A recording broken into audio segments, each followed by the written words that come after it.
Hi mga kami, may kain po tayo. Meron tayong boiled egg at saka okra. Siyempre, hindi makukompleto ang okra nang walang bagoong.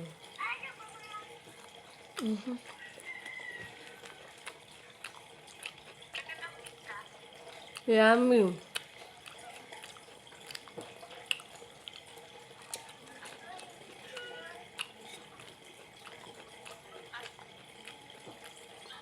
Alat.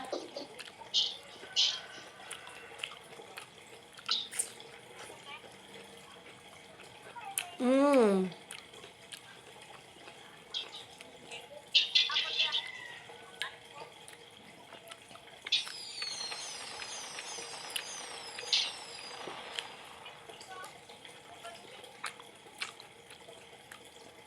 Binoiled egg ko lang po to.